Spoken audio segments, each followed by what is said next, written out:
À la mi-journée, c'est assez douteux que beaucoup de gens aient pu se libérer et consacrer 2 heures de leur temps à écouter in extenso leur président. Ceci dit, l'essentiel a été repris et largement diffusé par les chaînes de télévision le soir même. Et oui, les Russes savent ce que le président a dit. Qu'il l'ait écouté en intégralité est plus douteux, mais ce n'est sans doute pas le but de l'exercice.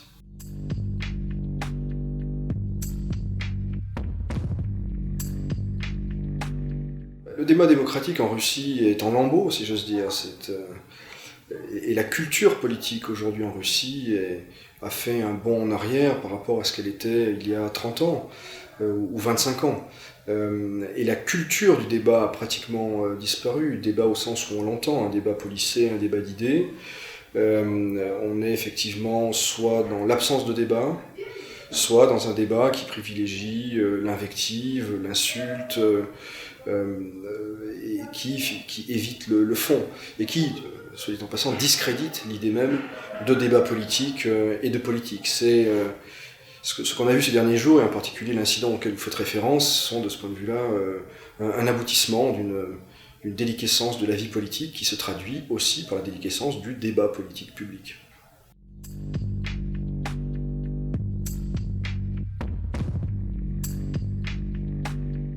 Assurément, c'est un événement majeur, un tournant de la campagne électorale, peut-être de la trajectoire de la Russie pour les années à venir. Plusieurs points doivent être relevés. D'abord, c'est un exercice annuel qui intervient cette année avec un peu de retard, qui paraît calé sur le calendrier électoral. Il n'a pas lieu au Kremlin, mais au manège, sans doute un moyen de signifier qu'il s'adresse au-delà du Parlement, à l'ensemble de la Russie, et peut-être au-delà. C'est un discours aussi qui est beaucoup plus long que d'habitude. D'habitude, l'adresse annuelle au Parlement dure 1 heure environ. Cette année, c'est le double. Mais je dirais qu'il y a eu 2 discours hier. 2 discours très différents, et pour autant qu'on puisse le savoir, écrits par des gens différents. Il y a la deuxième partie de l'intervention de Vladimir Poutine, qui dure une 40aine de minutes, que je qualifierais d'adresse au président Trump et surtout au Pentagone, qui est une séquence très surprenante par sa durée, par sa mise en scène, par sa substance aussi, et qui est en total décalage avec la première partie du propos. Dans cette deuxième partie, et c'est ce que retiennent essentiellement aujourd'hui les médias occidentaux, Vladimir Poutine présente de nouveaux types d'armements susceptibles de détruire les États-Unis. C'est de ça dont il est question, en tout cas de contourner les défenses antimissiles en cours d'élaboration aux États-Unis, en entrant dans les détails, en montrant des films, des trajectoires. Tout ça est, encore une fois, tout à fait surprenant. J'ai peine à imaginer un autre chef d'État d'une puissance nucléaire qui, au-delà d'une réunion, peut-être avec des militaires dans un état-major, se lancerait dans de telles présentations. C'est d'autant plus surprenant, je le rappelle, que juste avant, il y avait eu un autre discours adressé à la Russie, aux Russes, peut-être aussi dans une certaine mesure aux étrangers, aux occidentaux, et la tonalité de ce discours est assez surprenante. On a relevé beaucoup de notes qui rappelaient les discours de Medvedev des années 2009-2010. Monsieur Koudrine, qui est à la manœuvre pour écrire ou pour inspirer le programme présidentiel, a revendiqué ouvertement hier une partie de ce propos. Donc un registre libéral en économie, une tonalité d'ouverture, volontariste, l'accent mis sur la croissance, avec également une dimension sociale assez affirmée. Une personne qui aurait cessé d'écouter Poutine hier à l'issue de cette première partie, aurait évidemment eu une impression tout à fait différente de celle qui ont écouté jusqu'à la fin.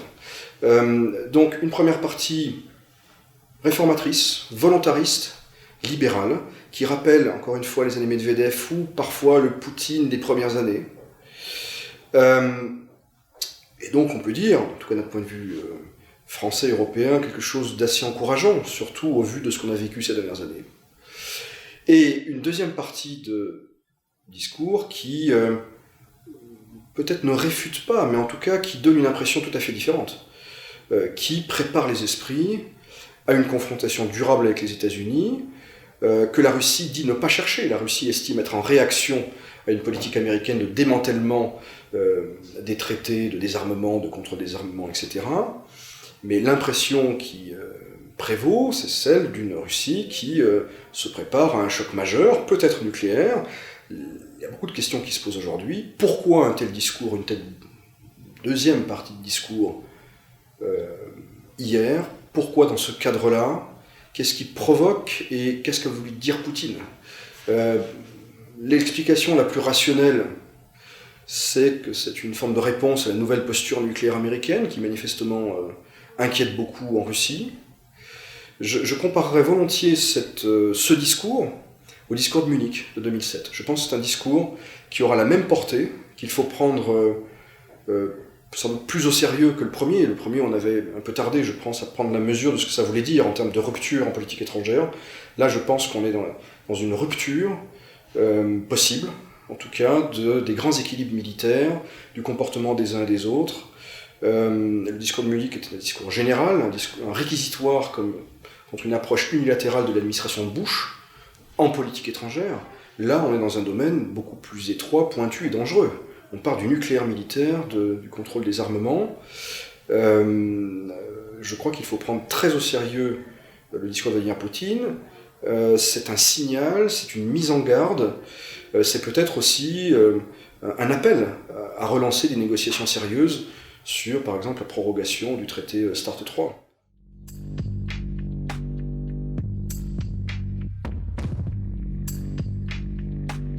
Votre question appelle plusieurs réponses. Une première sur ce qu'est le système de prise de décision en Russie, en politique étrangère. C'est un système opaque, auquel très peu de personnes participent.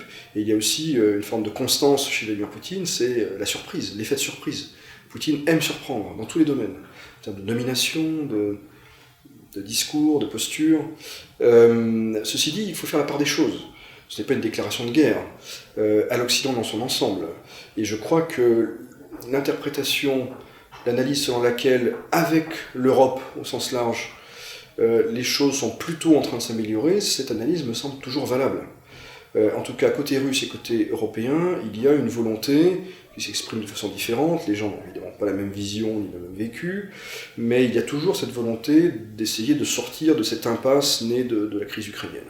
En revanche, il y a très clairement une confrontation russo-américaine qui est durable, qui vient de loin, qui s'exprime dans différents domaines. L'Ukraine, divers dossiers régionaux, et puis le dossier spécifique et exclusif russo-américain qui est le domaine du nucléaire militaire, qui est un des rares domaines où la Russie discute toujours d'égal à égal et est considérée comme telle par les États-Unis. Et d'ailleurs, la Russie pense que le problème aux États-Unis vient de ce que Washington n'accepte pas en réalité, cette parité nucléaire qui existe depuis presque 50 ans maintenant. Et la Russie voit dans les projets antimissiles, à tort ou à raison, une volonté américaine d'éroder le potentiel de dissuasion russe. Donc il y a clairement un sujet russo-américain nouveau qui est monté en gamme et qui est durable,